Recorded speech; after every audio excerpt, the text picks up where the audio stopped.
Une année du bilan du gouvernement Souminois 2, oui, on en parle dans ce numéro spécial de votre magazine Regard sur l'actualité qui vous souhaite bon début des semaines. Mesdames et messieurs, une année du bilan du gouvernement Souminois. Deux perspectives d'avenir pour ce gouvernement qui est piloté par une dame de fer qui travaille avec dextérité, passion et amour de la nation. C'est pour la première fois que la RDC a eu à avoir une femme à la tête de son gouvernement. Alors, le gouvernement Souminois 1 est passé, nous sommes au gouvernement Souminois 2. Nous allons essayer d'analyser avec des journalistes de haute facture qui sont avec moi sur ce plateau pour voir qu'est-ce qui est fait et qu'est-ce qui reste à faire au regard de l'immensité.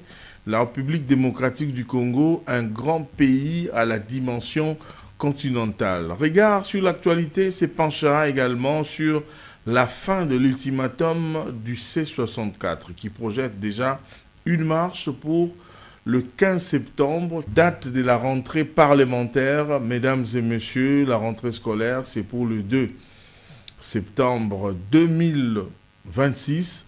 Beaucoup de sujets à analyser au cours de ce numéro. Je vous souhaite bienvenue et vous dis merci de nous suivre si vous nous rejoignez.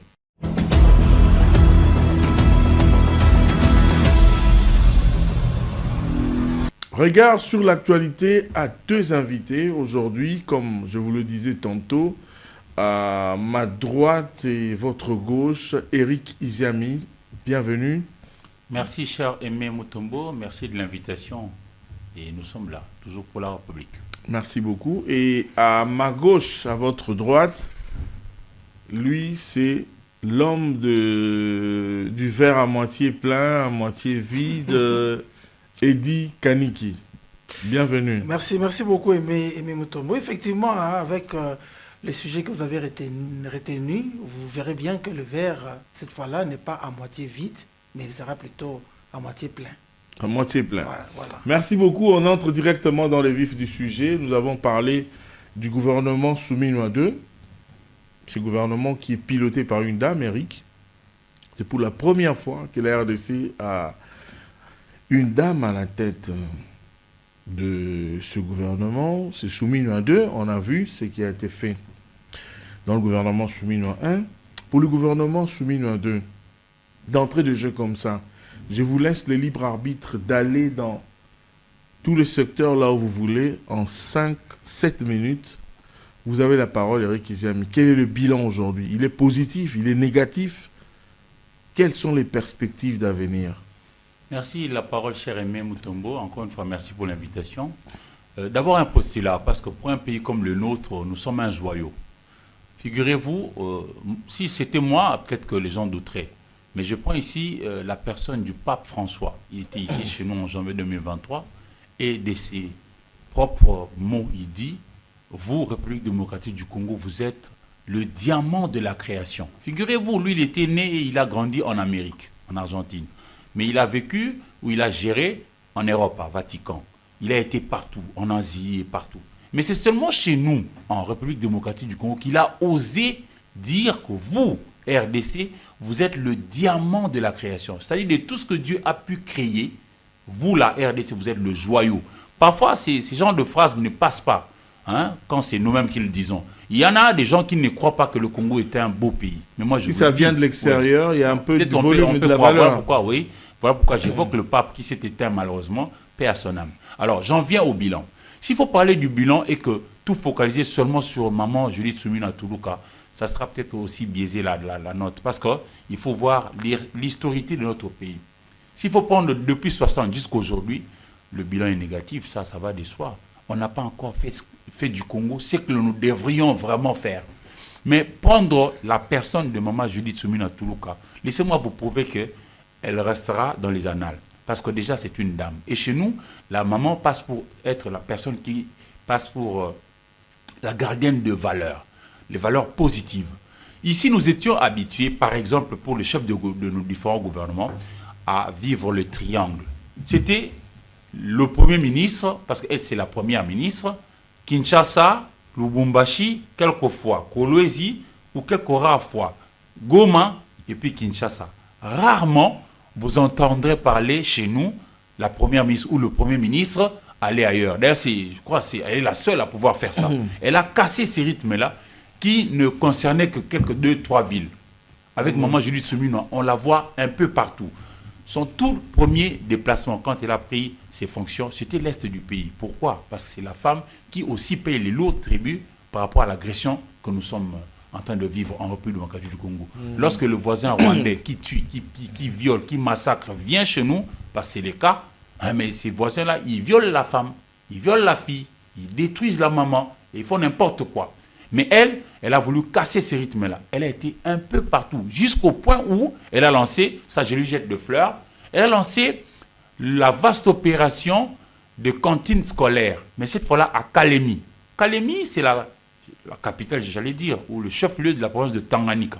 Tanganyika, c'est Kongolo, Nyunzu, Kabalo, Manono, là où il y a le lithium. Le lithium, les 70% des lithium. Et puis, j'en oublie...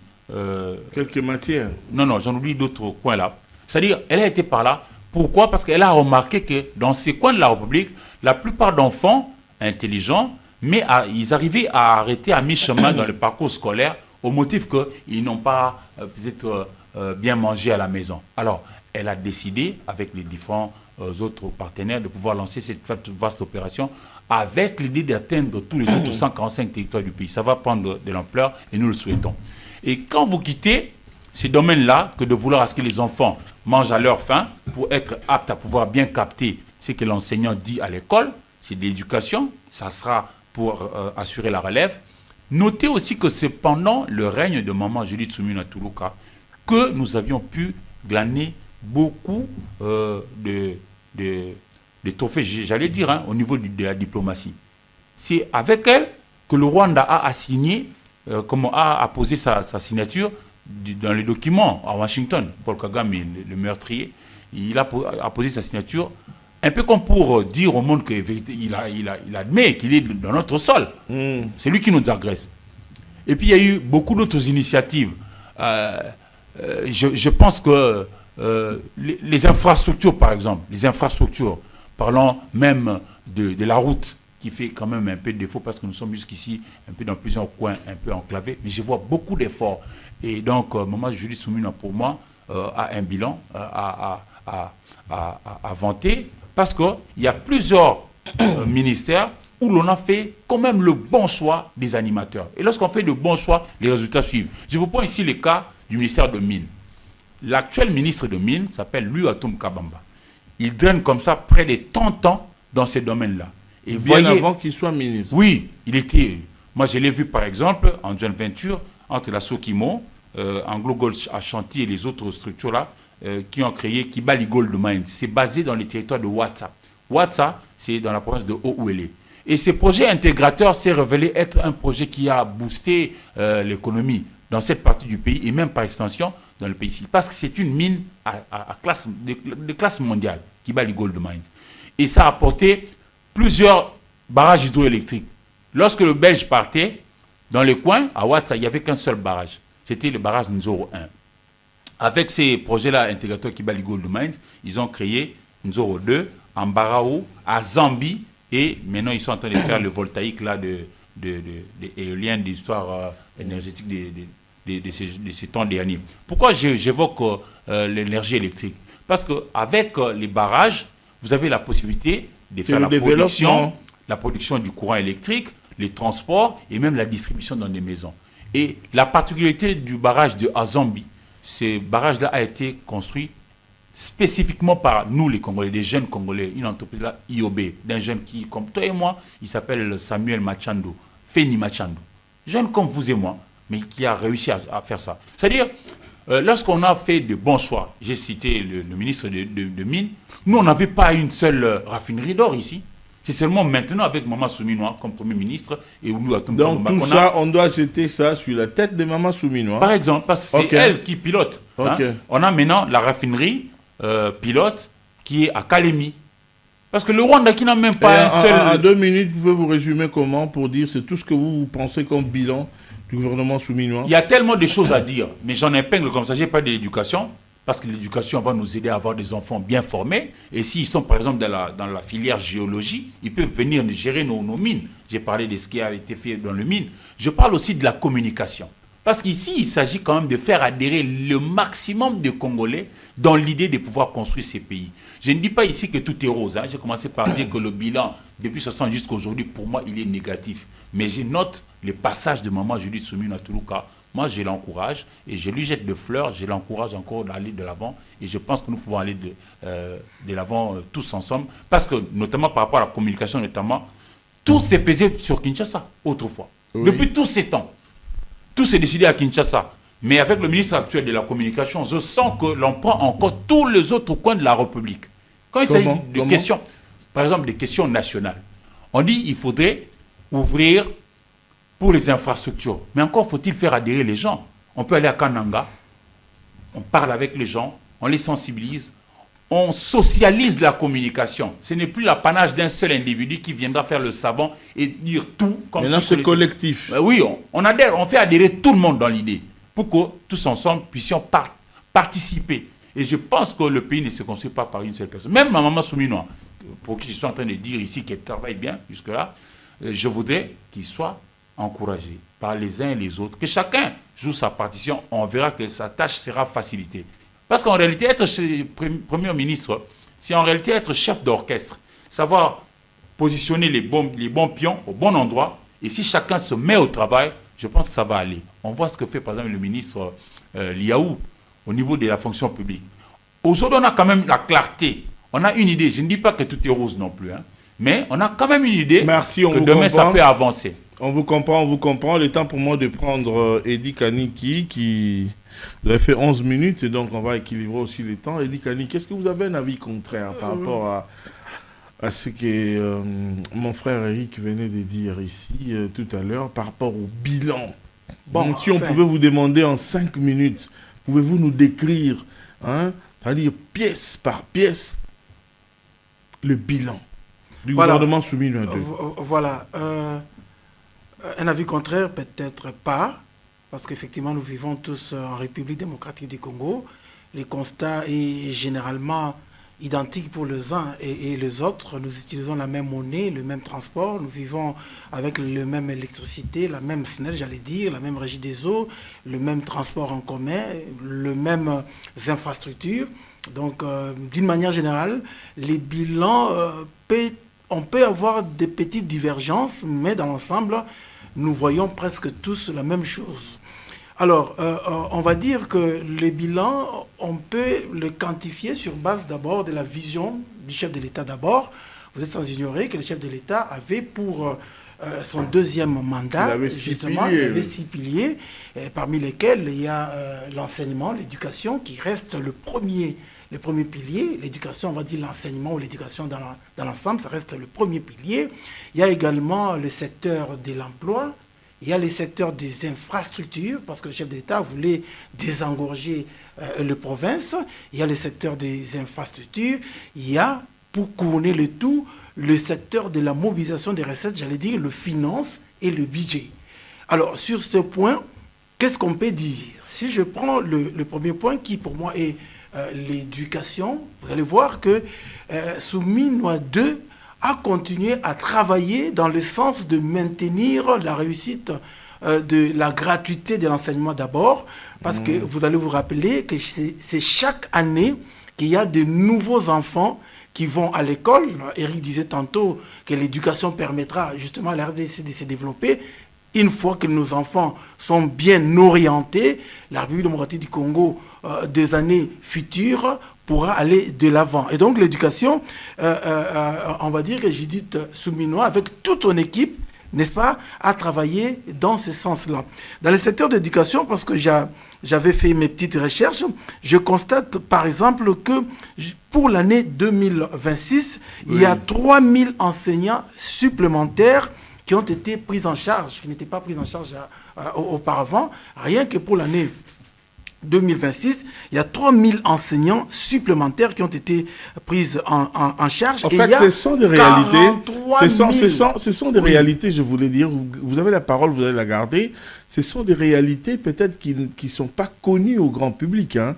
Quand vous voyez des gens à longueur de journée passer à la télé dire que Souminois a sali l'autre côté, Ado sali l'autre côté, vous vous dites quoi? Parce que là, vous avez beaucoup d'exemples. Je vois, c'est bien listé. Vous êtes en train d'énumérer point par point. Vous vous dites quoi là? Parce que quand vous citez les 3000 personnes, là, il faudrait savoir qu'ils sont des parents, ils ont des enfants. Exactement. Ça facilite à payer le loyer de 3000 familles. 3000 personnes, alors, si on mettait, on mettait maintenant le nombre d'enfants ouais. et le nombre de cousins, parce qu'il y a des gens qui prennent aussi en charge, hein, ouais, cousins, cousines et nièces et tout ça. Allez-y, vous avez la parole, continuez. Et donc, effectivement, vous avez raison, Aimé Mutombo. Je parle de 3000 enseignants pris en charge, mais ça veut dire 3000 familles qui, en fait, vont se retrouver, ou qui se retrouvent déjà, parce que nous sommes encore... Qui ne se retrouvaient pas hier. On peut dire qu'ils ne se retrouvaient pas hier. Non, pas qu'ils ne se retrouvaient pas hier, qu'ils ne se retrouvaient pas en 2025. Ouais. Mais à partir de 2026...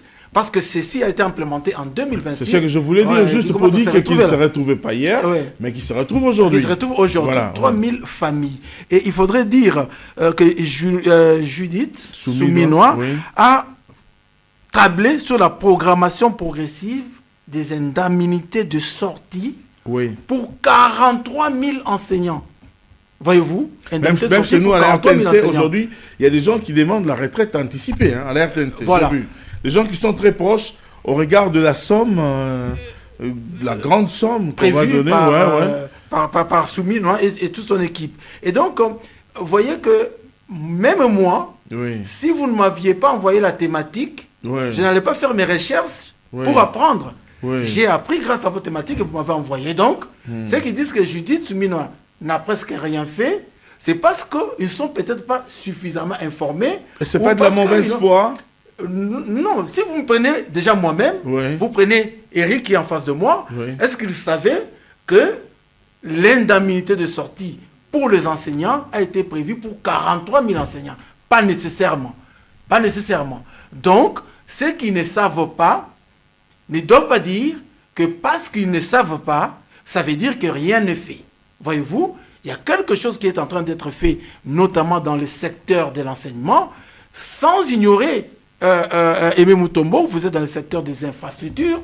Si nous prenons précisément le secteur des infrastructures scolaires, c'est-à-dire les écoles, on n'a pas arrêté de construire les écoles, le gouvernement Souminois 1 n'a pas arrêté de construire les écoles en 2025. Même en 2026, dans le fin fond de la République démocratique du Congo, il y a des écoles qui progressivement sont en train d'être construites, mais il y en a d'autres qui n'étaient pas achevées en 2025, qui sont en train d'être achevés en 2026. Donc, on va dire que dans ces secteurs-là, 2026 a été une année très fructueuse en termes d'implémentation, en termes de concrétisation. Là, on fait allusion au programme du PDL 145 territoires. Et je tiens à rappeler à nos téléspectateurs qui nous suivent que Judith Souminois, avant d'être première ministre, était ministre d'État et ministre du Plan. Et c'est là, nous avons eu l'occasion et l'opportunité de voyager avec elle dans plusieurs provinces, dans les cadres de poursuites d'inspection des travaux du PDL 145 territoires. Et elle-même, aujourd'hui, première ministre, est en train d'appuyer sur l'accélérateur pour la concrétisation des ouvrages de plus en plus. Chaque fois, il y a la construction des ouvrages, il y a des écoles, des centres de santé. En tout cas, il faudrait vraiment le dire et le signifier et ne pas l'accepter, ce serait de mauvaise foi, mon cher. Ne pas l'accepter serait de mauvaise foi, mais critiquer pour amener à l'amélioration, c'est aussi une bonne foi. Oui, mais faire une bonne critique. Une bonne critique. Pas une critique négative. Naturellement. Une critique niiste pour dire qu'il n'y a rien là où il y a quelque chose déjà. Alors, mais pour que les gens, les Congolais ne disent pas non plus qu'il n'y a rien, il faudrait implémenter, il faudrait travailler sur la communication. Il faudrait vraiment travailler sur la communication. Ici, on va en parler peut-être dans la deuxième partie de cette émission. Ici, je ne parle pas de la communication où on voit les injures, où on voit certaines personnes faire le dialélo. Ici, je parle de mettre à la disposition, de mettre à la disposition des Congolais les chiffres sur les réalisations concrètes, année par année, pour de plus en plus, on va dire, faire quitter les nihistes dans leur camp et les amener dans le camp de ceux qui voient effectivement que la République démocratique du Congo est désormais un verre à moitié plein. Pas à moitié vide. Un verre à moitié plein parce que, tenez-vous, il a effleuré une partie de la fonction publique. Savez-vous qu'à la fonction publique, aujourd'hui, on connaît plusieurs réformes au profit justement des fonctionnaires de l'État. Savez-vous aujourd'hui qu'en 2006, il y a autant de Congolais qui vont en retraite. Vous avez vu vous-même le VPM de la fonction publique en train de recevoir Jean-Pierre Liaou, en train de recevoir personnellement certains fonctionnaires, parce qu'il ne peut pas le recevoir mercredi tous. Farah. Voilà, mercredi Farah. Edi Kaniki, tu sais que nous avons connu des premiers ministres hommes. Souminois, c'est la toute première dame à la tête du gouvernement, n'est-ce pas? Exactement. Il y a deux coins que moi, c'est-à-dire des coins que j'ai visités en RDC, des coins où on n'a jamais connu la visite d'un premier ministre. Mais pour la toute première fois, j'ai fait ici un focus dans la province de la Mongala, par exemple. J'étais personnellement dans la suite du premier ministre. Elle a fait tous les 3 territoires, à savoir Lissala, Bumba, Bongandaka. Lissala, je voulais dire Lissala, Bumba, Bongandanga, la première ministre Soumine ont été là, personnellement. C'est pourquoi moi je l'appelle dame de fer. J'ai vu cette dame monter des montagnes. Je l'ai vue à l'est, comme mon frère Eric était en train de dire ici. La première ministre est partie. C'est encouragé. Oui, dans la province du Bas-Zouélé. Elle était à Bouta, à Bondo, partout. Vous voyez une dame, elle a sa famille, elle a un mari, mais elle se soucie vraiment de la mission que le chef de l'État lui a confiée.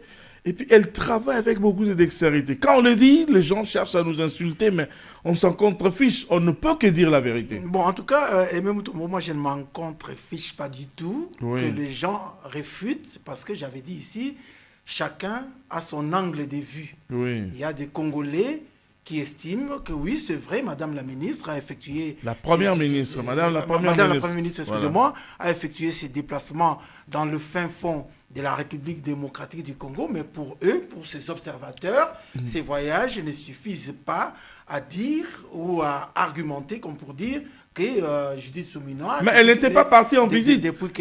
S'il vous plaît, elle était partie pour lancer des travaux. Et en ce moment où je vous parle, on m'a envoyé même des images que je vais balancer dans notre émission RDC Infrastructure et Développement. Elle était partie pour lancer les travaux de la voie urbaine. Elle était partie pour relancer les travaux du port qui étaient depuis, il a fallu que Tshisekedi vienne. Il y a des territoires, il y a beaucoup de choses. Il y a même un pont, le pont Lofofé dans la province de la Mongala, à Bongandanga, qui attend uniquement l'inauguration du chef de l'État. J'étais personnellement sur ce pont où j'ai vu des mamans et des vieilles dames qui me disaient « Papa Mutombo ». Et ça, je ne cesse de le dire et de le répéter. Oui, mais vous l'avez même dit sur mon plateau. J'ai dit sur votre plateau, jusqu'à présent, de... ces mamans demandent au chef de l'État de faire personnellement le déplacement. Peut-être, je me dirais, avec l'agenda chargé du président de la République, peut-être demain, après-demain, il pourra envoyer, pourquoi pas, Mme Judith Soumino Toulouka. Mais il y a des réalités, il y a des infrastructures. Quand vous voyez le PDL, par exemple, la province la plus enclavée aujourd'hui, c'est la province de la Mongala. Mais il y a des infrastructures. Tout à fait. La société, il y a une société, il faudrait saluer, une société qui travaille là-bas. La solidarité commune, Soko. J'ai vu des ouvrages, ça m'a vraiment étonné. Vous savez que j'ai un peu de l'expertise en termes de construction, en termes des ouvrages. Mais ce que j'ai vu là-bas, la difficulté pour faire parvenir des matériaux de construction, c'est pas facile. Ah et oui, Souminois était là-bas, dans des canaux, dans des pirogues, avec tous les risques possibles de tomber même dans l'eau. Tout à fait. Tout ce que vous évoquez là dénote à suffisance qu'effectivement, avant la venue des Souminois, si vous voulez, avant la venue de Félix Tshisekedi, ceux qui ont travaillé bien avant, n'ont travaillé que pour Kinshasa, pour Lubumbashi, j'allais dire, qui ont travaillé que pour le capital, en fait, économique et la capitale politique de la République démocratique du Congo, ignorant totalement les réalités du Congo profond.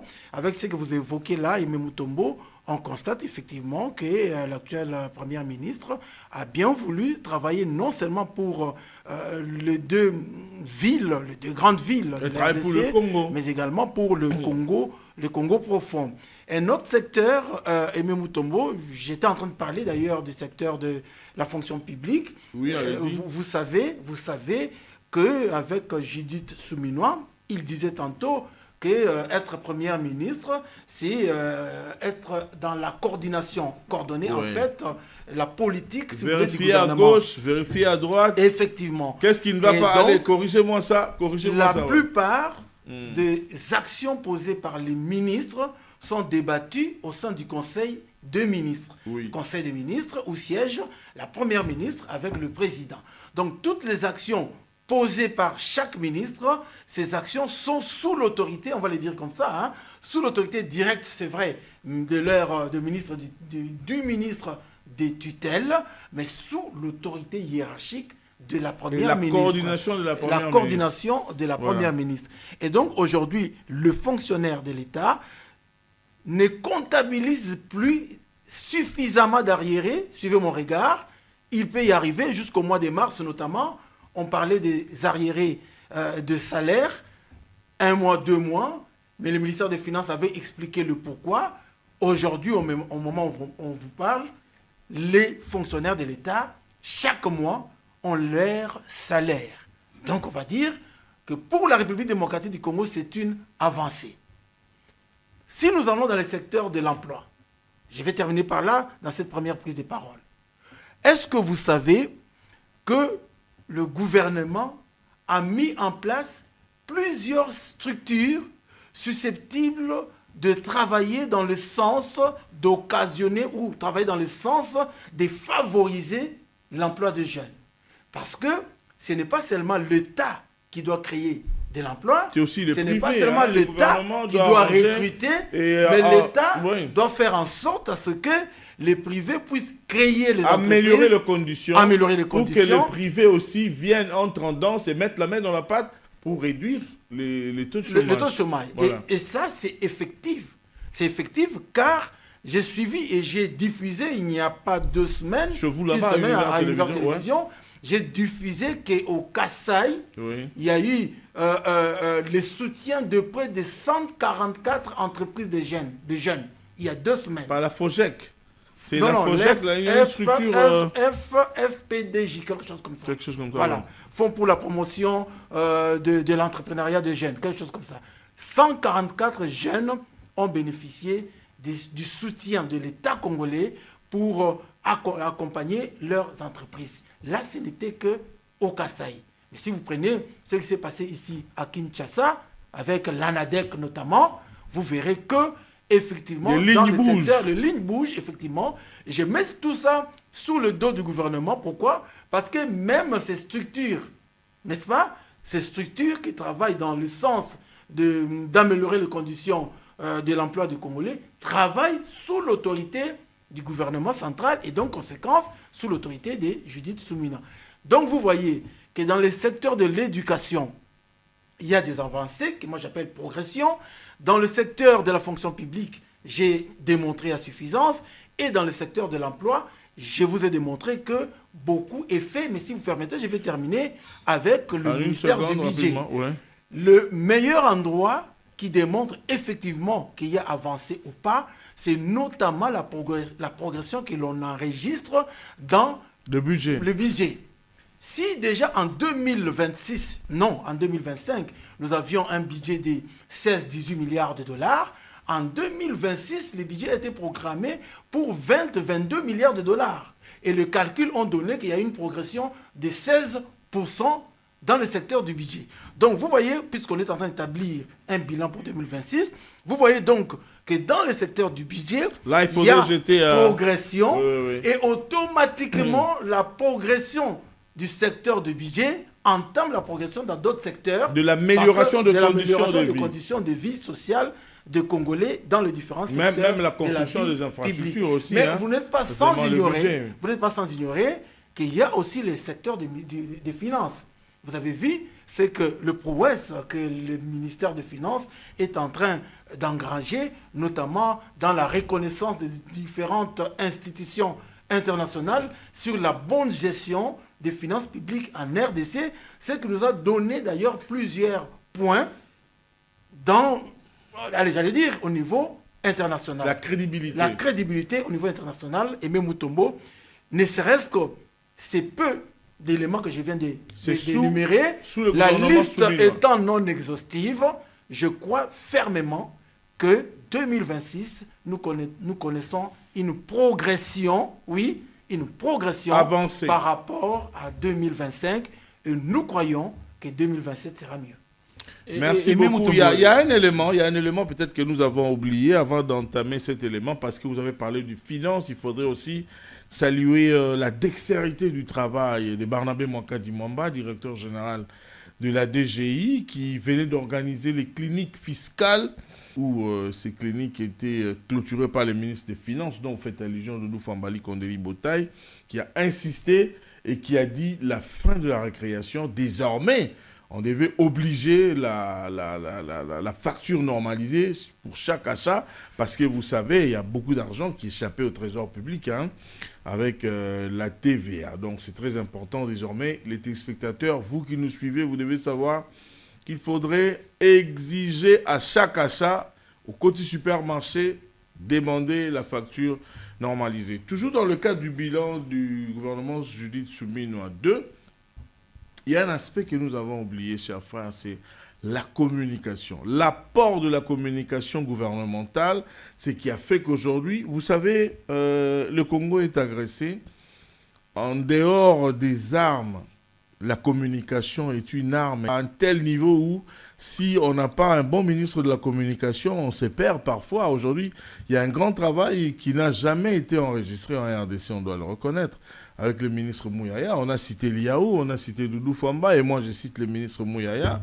Vous voyez ce qu'il fait. On a démystifié aujourd'hui, on a démontré noir sur blanc que voilà, quand il y a une information, même sur les réseaux sociaux, avant de la partager avec un simple clic, il faudrait analyser, réfléchir et concocter les sources pour essayer de voir si c'est vrai ou c'est peut-être sorti de l'usine d'en face où on cherche toujours à nuire.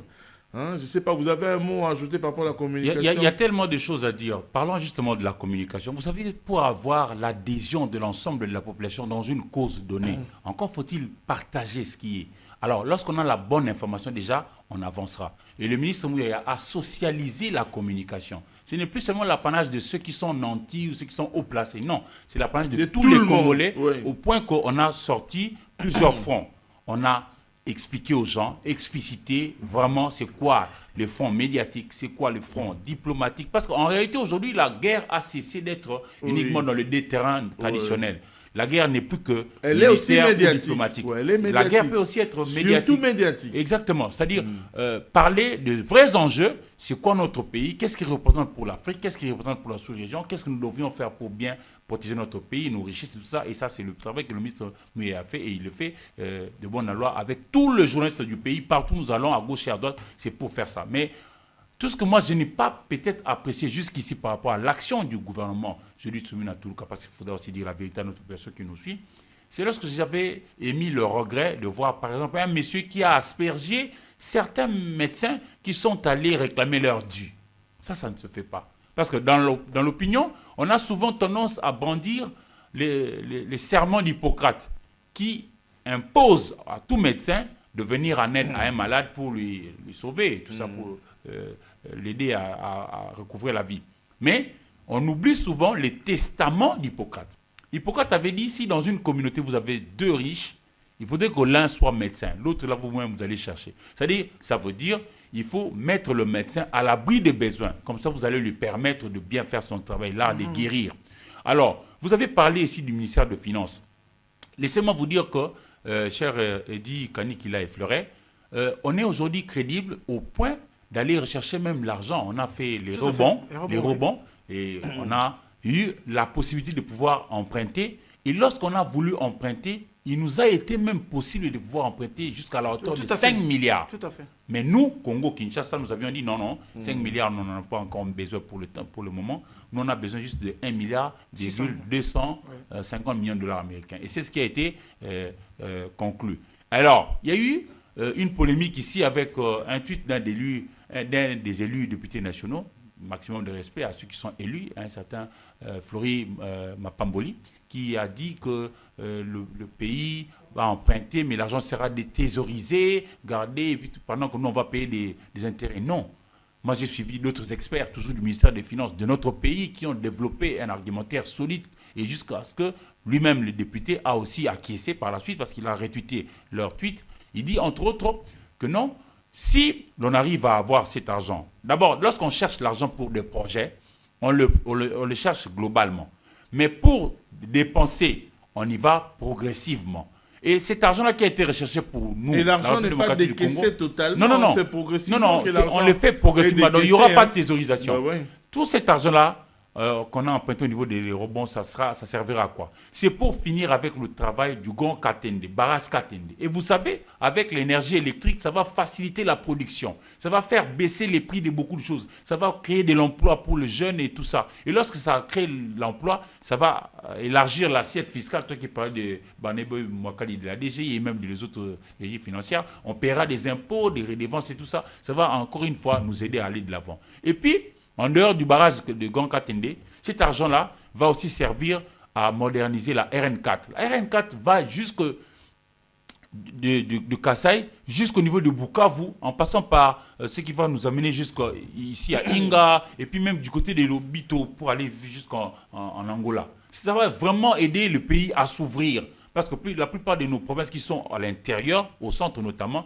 sont enclavées. Il faut les désenclaver. Et puis, tout ça, c'est parce que nous sommes aujourd'hui petit à petit crédibles, et c'est aussi à l'actif du gouvernement dirigé par Maman Judith Soumina Toulouka. Il y a tellement de choses à faire. Merci, oui, il y a tellement de choses. On aura peut-être un autre numéro spécial pour parler avec beaucoup plus de détails. Donc, mais j'insiste. On va organiser, pardon, je on va organiser un autre numéro parce que la matière elle est tellement abondante. On va organiser un autre numéro après-demain pour parler toujours du bilan Soumina 2 parce que la matière est tellement grande. Et prenez votre mal en patience. On va organiser le deuxième numéro. Préparez tout ce que vous avez à dire. En 2 minutes, communication, volet communication. Volet communication, oui, on va dire que c'est l'un des secteurs qui a permis aux Congolais, qui a renforcé l'unité nationale. Qui a renforcé l'unité nationale, la cohésion, autour de la, on va dire, de la cause de Goma et Bukavu.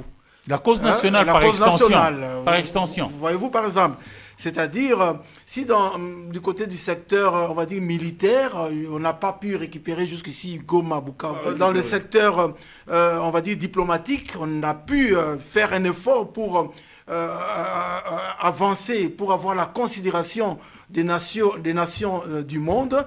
Mais au niveau interne, la communication de Mouyaya a permis aux Congolais de voir dans la même direction en ce qui concerne la lutte contre le Rwanda qui nous agresse. Vous savez, Mouyaya est venu avec, comment il a appelé ça encore, le poison rwandais. Et donc, tout le monde, tous les Congolais, désormais, ont le même aperçu, devrais-je dire, sur ce que le Rwanda et ses supplétifs font en République démocratique du Congo. Aujourd'hui, quel que soit les niveaux d'études du Quinois ou du Congolais, d'une manière générale, tous les Congolais ont la même vision en ce qui concerne Nanga, ainsi que Bissimwa et tous ceux qui vont avec, comme pour dire que cette fois-là, effectivement, ce sont des Congolais qui ont prêté le flanc aux Rwandais. À la différence des autres fois, lorsque Goma, Bukavu et les autres, on va dire, mouvements armés prenaient les armes de l'autre côté, ce n'était pas la même appréhension au niveau de Kinshasa. Mais aujourd'hui, on va dire, avec cette façon de faire de Mouyaya, qui, à travers les différents briefings, permet aux Quinois et aux Quinoises de réfléchir autour de la guerre à l'Est, on va dire que le Congolais, effectivement, voit dans la même direction. Et donc, Mouyaya a très bien fait son travail. D'ailleurs, c'est ça qu'il a mérité pour qu'il soit 3 fois, je crois, de suite, ministre de la Communication. Il aurait mal fait son travail. Je ne pense pas que le chef de l'État l'aurait maintenu à ses postes. Il est là à 3 reprises. Ça veut dire que C'est la méritocratie. Il a la Travail, médaille d'or. Pas que pour Travail Kinshasa. bien On a fait. été à Lubumbashi, Ouais, presque Kisangani, partout, ouais, presque Goma, partout, ouais. partout à Ouais, travers ouais, le pays, parce qu'il s'agit ici de faire triompher Et la cause même à nationale. l'étranger. Non, non, vous Je parlez l'ai vu. seulement du pays. Ouais, Même, je c'est-à-dire, l'ai vu il est amener. sur tout le front. Oui, je Et l'ai avec vu. le ministre Mouyaya, on a surtout réussi à imposer les narratifs congolais. Désormais, C'est tout pourquoi... Congolais épris Ouais. de paix s'active à pouvoir sauver la mère patrie, qui est la République démocratique du Congo, notre seul bien. C'est Mais pourquoi vous moi je savez, l'appelle l'homme du nouveau narratif. justement, parce que vous savez, il faut construire aussi notre narratif et davantage les solidifier. C'est important. Merci. C'est important. Merci. Très important. Merci beaucoup. Vous avez compris. Nous allons organiser pour vous un deuxième numéro encore spécial, toujours avec les mêmes invités. Sur Et là, on viendra avec les chiffres. Hein. Oui, On viendra avec les chiffres. avec pour les démontrer chiffres, que avec toutes voilà. les données, Ouais. le mercredi. Parce des qu'aujourd'hui, ce on n'est pas se donne- seulement les soldats qui se battent pour le Congo. Nous tous, nous avons chacun dans son domaine d'activité Chacun de nous a sa un petit partition. quelque chose à faire Ouais. pour que l'État soit quand même ragaillardi et puis que l'on puisse quand même goûter dehors l'ennemi qui nous agresse depuis plus de 30 ans déjà. Ça doit suffire. Et ils ont bien dit, avec Maman Souminois, que ça suffit. Maintenant, nous devons nous réorganiser, surtout aller vers la prise de conscience collective. C'est là où le ministre Mouya a réussi. La prise de conscience collective. On laisse Parce de que côté hier, nos les gens différentes pensaient que c'était une colorations. guerre contre Tshisekedi. Hein? Non, c'est la guerre contre la mère patrie, la La République RDC. démocratique du Congo. Et puis, on l'a imposé ici, à l'intérieur, aussi bien aussi à l'extérieur. Parce que les autres peuples africains, même européens, de partout, les voix s'élèvent maintenant pour dire non, Paul Kagame, mais on fait trop. Tu en Ça doit fais de s'arrêter. trop. Ouais, ça Voilà, doit s'arrêter ça doit trop. s'arrêter. Trop, ça Et suffit. avec la dynamique interne ici, nous pourrions tout faire pour davantage récupérer nos différentes parties du pays prises par l'ennemi et puis continuer notre marche. Il nous reste 20 minutes, hein, si je me trompe.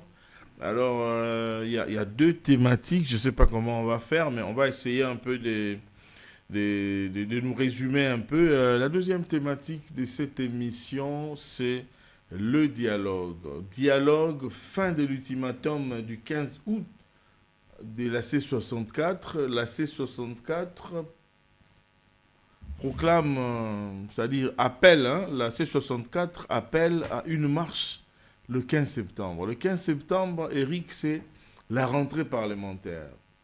C'est comme si la C64 a changé des visions. Je m'explique un peu, hein, pour permettre de bien répondre.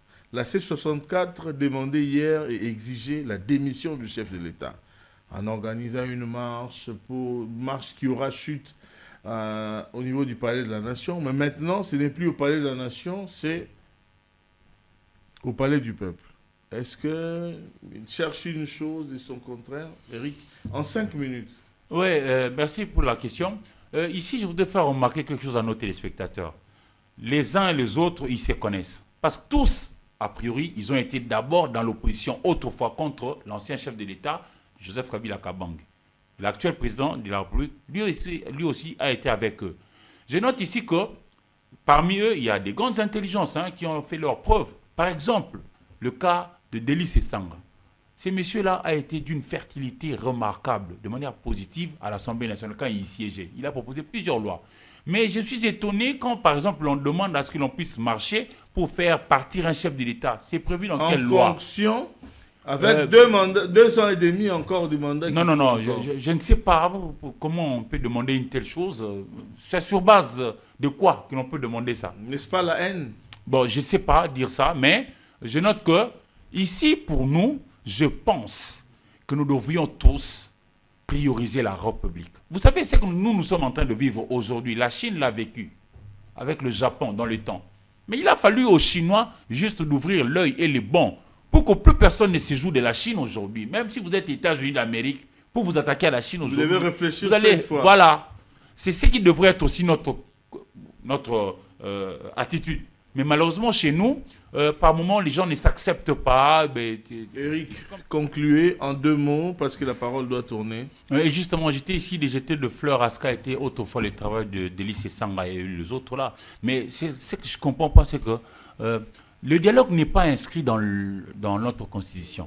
Mais si le chef voudrait leur donner cette opportunité-là qui est de venir... Le chef a déjà accepté. Oui, mais je comprends pas... Est-ce qu'on doit forcer le chef non, lui obliger, lui on donner l'ultimatum pour dire on ne non, force c'est pas un le chef chef de l'État quand même. Et puis, j'ai dit ici qu'à ces dialogues-là, ne devront prendre part que ceux qui veulent sauver la mère patrie. Ceux qui nous ont demandé dans les rues et à gauche, à droite, non mais pourquoi est-ce que vous ne voulez pas faire allusion à l'ancien chef de l'État, Joseph Kabila Kabange? Moi, je leur répondrai que ça pourra peut-être venir plus tard. Parce que vous et moi, personne n'avait vu venir la rencontre in fine entre Ouattara et Gbagbo de l'autre. Rappelez-vous de ce qui s'était passé en Côte d'Ivoire. C'était au-delà de ce que nous, on pouvait s'attendre. Donc pour moi, d'abord les dialogues pour ceux qui veulent sauver la mère patrie, parce que ceux qui ont pris les armes, ils sont gérés au niveau du processus de Doha. Et donc ça va aller comme ça. Et croyez-moi, si nous nous mettons ensemble, on peut avancer. Et pourquoi pas? Ici, il ne s'agit pas de la gestion. Non, quand on parle de gestion, quand on parle de la gestion, dialogue non, pour quand on parle de la gestion, je vous donne une illustration. Quand on parle de la gestion ici, cher Aimé Mutombo, quand on parle de la gestion ici, remarquez bien, le prix Nobel Denis Mukwege n'est pas d'accord avec le chef de l'État, Félix Antoine Tshisekedi Tshilombo. Mais il n'a toujours pas non plus été d'accord avec Paul Kagame, qui tue, qui pique, qui viole. Martin Fayulu, clairement, quand il prend la parole, il n'a jamais été d'accord avec le président Tshisekedi. Mais il n'a jamais non plus été d'accord avec Paul Kagame, qui tue, qui viole. Alors pourquoi est-ce que le groupe de Délices et Sangha et compagnie veulent à ce que, d'ici mois, Nanga vienne au dialogue, où nous on va peaufiner nos stratégies pour sauver notre maman? Et puis non, ils vont partir. vous serez géré au niveau des Doha. Et puis remarquez bien, ceux qui sont à Doha, pourquoi n'ont-ils pas exigé la présence de Martin Fayulu, de Délices et Sangha, de Matata Pogno, de Moïse Katumbi Tchopo? Non. Il y a 3 dialogues. Le premier a été terminé au niveau de Washington, entre les chefs d'État. Kagame a reconnu qu'il est chez nous, il tue. Deuxième, ceux qui sont instrumentalisés par le Rwanda, et ils sont à Doha. Et puis, maintenant, nous attendons, nous, le dialogue qui mettra sur la table les Congolaises et les Congolais qui veulent sauver la mère patrie. Et ça sera comme ça. Et quant au chef de l'État ancien, Joseph Kabila Kabange, ça sera géré autrement. Et j'ai donné l'exemple de la Côte d'Ivoire. Personne n'avait vu venir la rencontre entre Alassane Dramane Ouattara et Laurent Gbagbo. Voilà. Merci Eric. Mon cher Eddy, C64 annonce une marche pour le 15 septembre. Entre-temps, l'ultimatum est expiré. On pensait que le ciel allait tomber, mais le ciel n'est pas tombé. Hein. Le ciel reste toujours là, au-dessus de nos têtes. Vous avez un petit commentaire à placer par rapport à ça? Bien sûr, Aimé Mutombo, pourquoi pas, parce que la C64 fait parler d'elle, mais de manière négative, hein, malheureusement. De manière négative parce qu'on a l'impression qu'elle ne sait pas trop bien qu'est-ce qu'elle cherche. Vous avez suivi il y a quelques jours ici, ils se sont entrés dedans à plusieurs. Et il y en a les uns, il y a qui n'étaient pas d'accord avec la manière de faire des autres, les accusant de ne pas maîtriser très bien l'objectif de l'existence même de la C64, estimant que la C64 était née pour empêcher, on va dire, le changement de la Constitution. Puis finalement, ils ont stoppé une marche qu'ils avaient programmée, je crois, pour le 8, en disant que, bon, ils donnent une chance à l'appel au dialogue. Et ils ont fixé une ultimatum au chef de l'État pour dire que si au 16 août, au 15 août, le chef de l'État ne convoquait pas les dialogues, alors à partir de ce moment-là, ils se remettront en marche. On se pose la question, quelle est la vision, quels sont les objectifs poursuivis par la C64? Maintenant qu'ils décident d'aller... Tantôt, c'est la démission du chef de l'État, ok? Oui. Une marche pour se terminer au niveau du Palais de la Nation. Après le report de cette marche, annulée, pas le report, mais l'annulation de cette marche, maintenant, c'est le Palais du Peuple.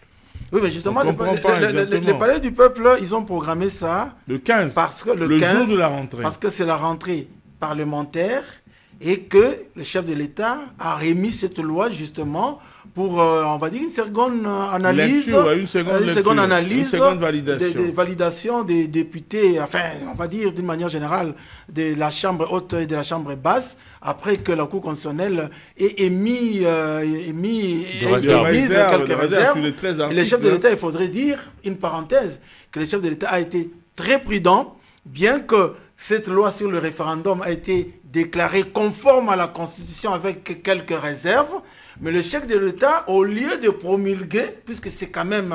voilà, il s'est réservé, il a voulu que les élus puissent alors, on va dire parfaire davantage cette loi pour que lorsque elle sera promulguée, elle ne puisse pas susciter autant de réserves ni au niveau et c'était de la sage. Cour constitutionnelle. C'était Très sage d'ailleurs. Pour une bonne conformité. Une bonne conformité.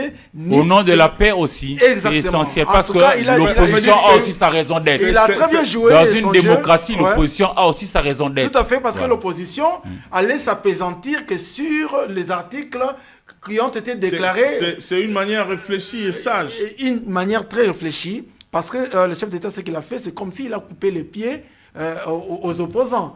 Parce que si cette loi avait été promulguée, les opposants allaient se cramponner sur les articles, on va dire, sujets à la réserve de la Cour constitutionnelle. Maintenant, on remet au niveau des élus, il y aura une seconde analyse, puis quand le chef de l'État renverra à la Cour constitutionnelle, cette fois-là, je pense que les réserves auront été élaguées. Et donc... Dans les temps, on a vu ça aussi avec la loi en rapport avec le FONER. Hein, et voilà. Et donc, sous l'ancien puisque la loi a quitté le palais de la nation pour revenir à l'Assemblée nationale, la C64 a compris que ça ne servait plus à rien d'aller au palais de la nation. S'il voulait aller au palais de la nation... Est-ce que ça rend-il dans le droit, on va chuter une minute chacun, dans le droit de... ça rend-il dans le droit de faire bloquer le travail de la validation de cette seconde lecture demandée par le chef de l'État? Non, chacun devra jouer son rôle. C'est ce que j'allais dire justement. Seront-ils dans le droit? Oui, ils ont le droit de venir dire que nous ne pensons pas comme vous pensez. Voici là, notre direction. C'est là d'ailleurs la raison de leur marche du 15 septembre. C'est ça, 15 septembre. Attendez, ils seront à l'extérieur. Maintenant, moi, je voudrais... Le débat se fera dedans. Oui, mais ils auront... Des arguments peuvent être endossés par l'opposition qui est à l'intérieur. Et puis, ils auront certainement une pétition. Comment vous appelez ça?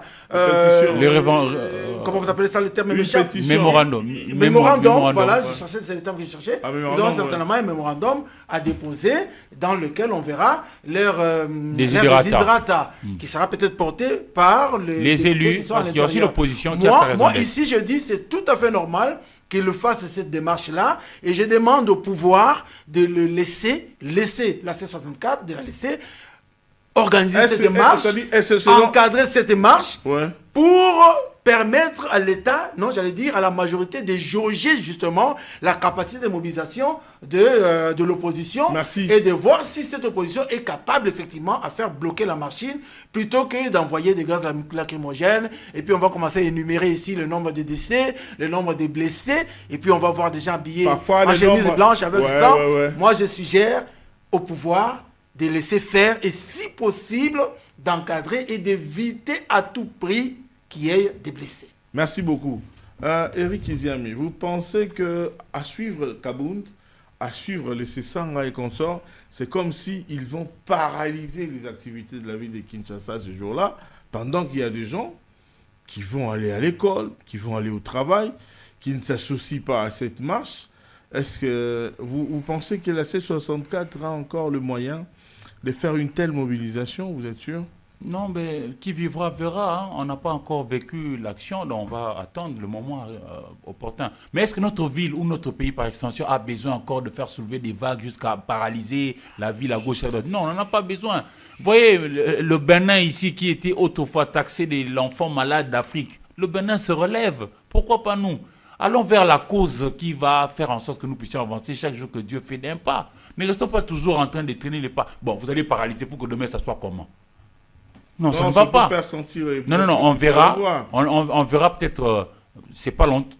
Hein, le 15 septembre, c'est pas très loin. On verra ce que ça va donner comme résultat sur le terrain. Mais moi, je suggère à nos différents acteurs politiques de pouvoir prioriser les Congos.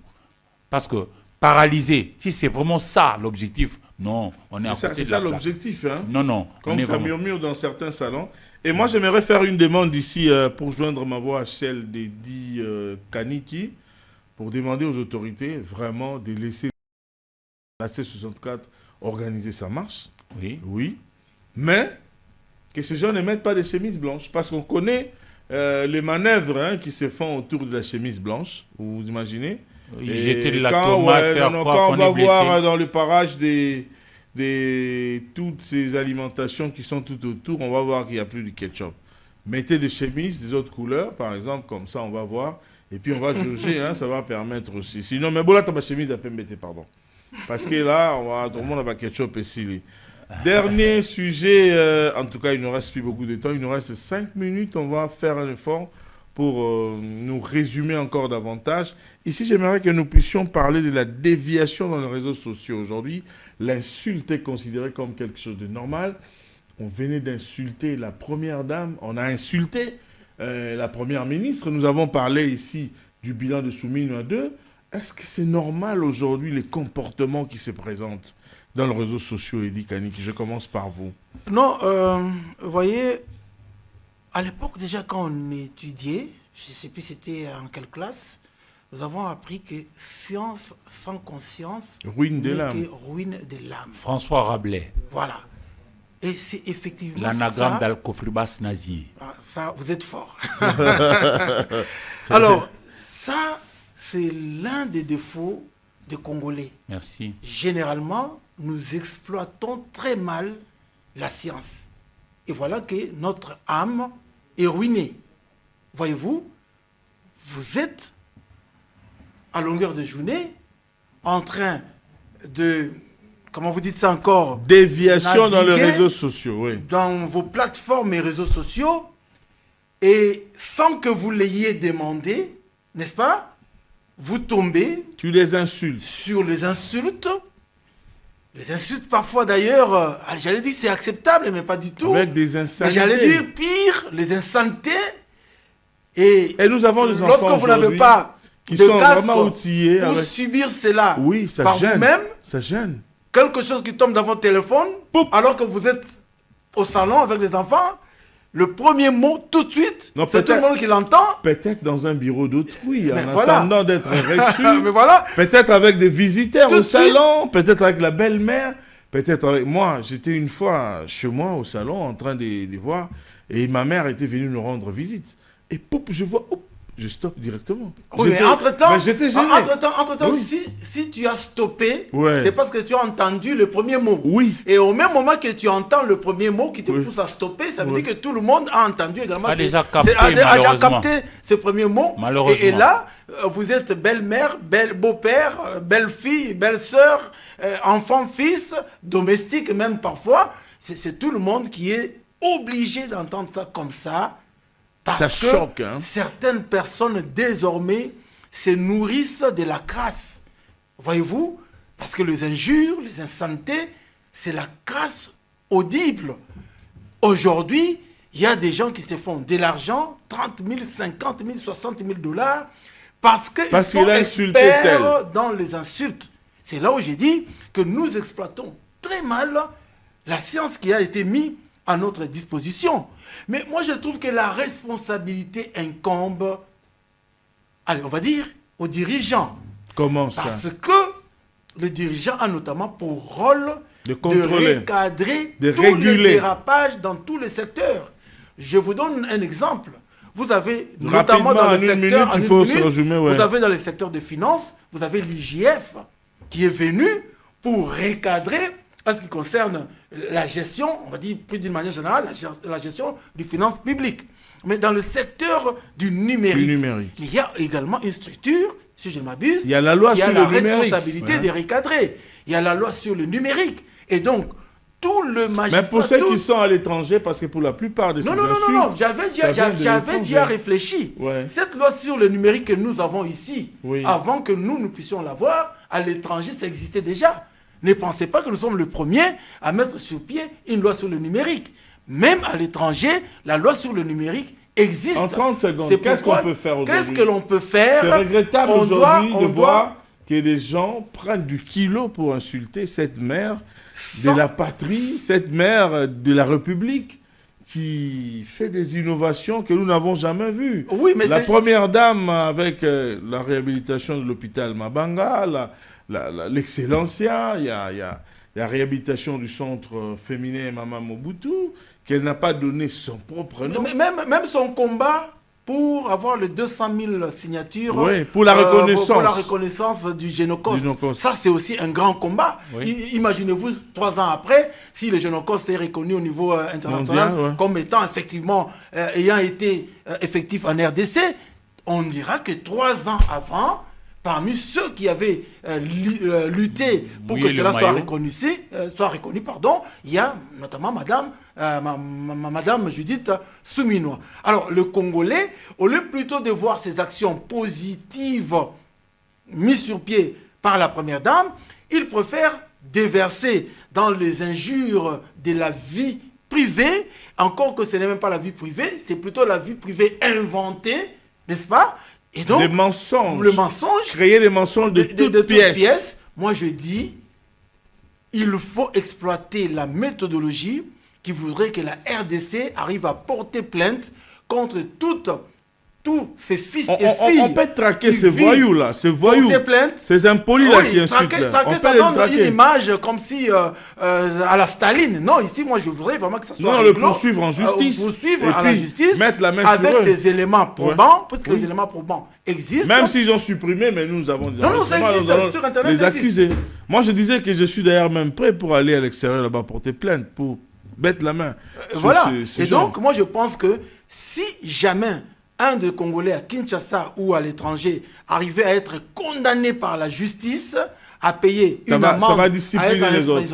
Ça va dissiper certaines personnes. Mais tant que la liberté se transforme en libertinage, parce que aucun Congolais susceptible de le faire ne prend le devant pour déposer une plainte, je trouve que cette histoire ne cessera jamais aussi vrai que cette histoire nourrit le portefeuille et le poche de certains Congolais. Merci beaucoup. Eric Izami, la même question. Est-ce que vous pensez qu'il faudrait poursuivre en justice? Absolument. Moi, j'appelle des voyous, des personnes égarées qui insultent la maman d'autrui. Et puis, ce que les gens ne savent pas, Eric, c'est pas tout le monde qui est destiné à être permis en dame. Non, c'est pas tout le monde. C'est une grâce énorme. C'est une race rare. C'est une grâce énorme. Alors, le mal reste un mal. Il ne faut pas le parfumer. Oui. Le mal reste un mal. Il ne faut même pas le blanchir. Ceux qui ont insulté les mamans d'hier ou la maman d'aujourd'hui ou n'importe qui, l'insulte est une très mauvaise chose ici et ailleurs. Il faut d'abord déjà à la maison condamner les enfants et leur dire que non, il ne faut jamais insulter. Autrefois, si l'on disait que les paroles s'envolaient, que les écrits restaient, non. De nos jours, et les paroles et les écrits, les deux restent. Parce qu'on va te brandir, voici l'image, voici comment est-ce que tu as insulté les gens. C'est une très mauvaise chose. Que ce soit une personne lambda, que ce soit quelqu'un qui occupe un poste donné, tout le monde mérite respect, considération. Et a fortiori, une maman.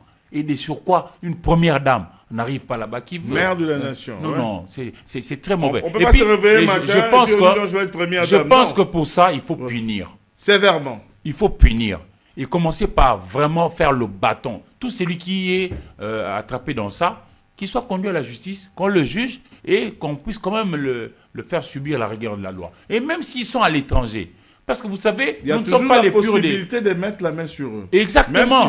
On risque de faire croire aux gens que les Congolais, ils insultent. Non. Moi, je le remarque. Vous allez m'excuser, c'est la vérité. Seulement à Kinshasa. Pas les autres 25 provinces. Et pas tout Kinshasa. Il y en a des gens comme ça qui ont excellé dans ça. Nous devons vraiment condamner ça. Donc vous allez dans votre chambre, vous fumez du chanvre, vous prenez de la drogue, et vous réveillez matin, vous commencez à insulter la première dame. Et puis remarque bien, nous aussi nous avons fort à faire, nous journalistes. Nous devons proposer à notre population de bons contenus. Parce qu'on peut faire du succès et avoir pignon sur rue positivement. Je prends ici l'exemple un de nos aînés, Christian Lusakwenou. Il a la grandeur et la profondeur. Il a du succès. Mais il le fait dans le bien. Il n'a jamais insulté personne. Même quand vous prenez Jean-Marie Samba. Voilà, Jean-Marie Samba, il n'a jamais insulté personne, mais il a pignon sur rue, Willy Kalenga et compagnie. Si nous allons chez les jeunes, je prends un jeune, Thierry Kambundi. Il a du succès, il a du contenu, il a la profondeur, il a pignon sur rue, on le respecte. Il fait son boulot, on a comme ça beaucoup de talent. Il ne faudra pas croire que vous n'allez faire du succès que lorsque vous allez insulter. Parce que je remarque, particulièrement parmi nous journalistes, ceux qui ont un peu regardé, ceux qui sont un peu regardés, ils sont ceux qui par moment dérapent. S'ils commencent à insulter de 8h À 14 ans, il aura du succès parce qu'il s'est attaqué à une autorité. Facilement, les gens commencent à aller le suivre. Plutôt que de suivre ceux qui font bien. Ceux qui font bien dans les règles de l'art ne sont pas regardés. Oui, malheureusement. Malheureusement, vous et moi devrions faire un effort pour pouvoir aider le nôtre à regarder du bon côté. Parce que ceux qui font bien peuvent aussi aller de l'avant. Merci. Voilà. Donc pour moi, tous ceux qui s'adonnent à des insultes doivent être envoyés au niveau de la justice. Et puis on les juge. Et on le condamne. Et s'ils sont sévèrement sanctionnés, je pense que ça va dissuader ceux et celles qui peuvent développer la même velléité que d'insulter. L'insulte est une très mauvaise chose. Ici comme ailleurs, j'insiste. Chers enfants, chers aînés, chers amis, l'insulte est une très mauvaise chose. Voilà. Merci beaucoup Eric Iziami. Merci beaucoup Edi Kaniki. L'émission est terminée, mais j'aimerais dire ici à la première dame que vous avez la population qui vous aime. Nous vous aimons énormément. Maman Denise Niakero Tshisekedi, parce que vous avez vu comment est-ce que la population est montée au créneau, une mobilisation spontanée où nous avons vu les gens au CESAC, au ministère de la Justice, et puis c'était où encore? À la Fondation Lona. Donc cela démontre un peu... Il y a une belle illustration, il y a une très belle illustration. Ça nous vient de Kofi Olomide, les géants de la rumba, vous connaissez. Vous voulez beaucoup faire des exemples sur lui. Oui, justement. L'émission est terminée, mon cher frère. Oui. Nous ne devons pas être cette société qui, le 52e de la classe, insulte le premier de la classe. Non, on ne peut pas tolérer. La première dame, c'est la première de la classe. Toi, tu ne peux pas l'insulter pendant que toi, tu es 60e là-bas. Tu te drogues là-bas, voilà. Tu te fais des tatouages, tu fais des histoires. Je le cite lui, Kofi, parce que généralement on a l'habitude de citer, on a cité François Rabelais, qui est français. Je voulais faire la promotion de nôtre. Merci beaucoup, merci beaucoup. Le rendez-vous est pris pour le prochain numéro. Restez scotchés à nos programmes. Abonnez-vous massivement sur notre chaîne YouTube Aimé Mutombo. Nous avons plusieurs contenus dans cette chaîne. Nous vous informons sur l'aspect politique, sur l'aspect des infrastructures et même sur l'aspect du développement. C'est-à-dire... bientôt, le 20 décembre, je vous annonce déjà la 4e édition du trophée Tomboma. Merci beaucoup et à bientôt.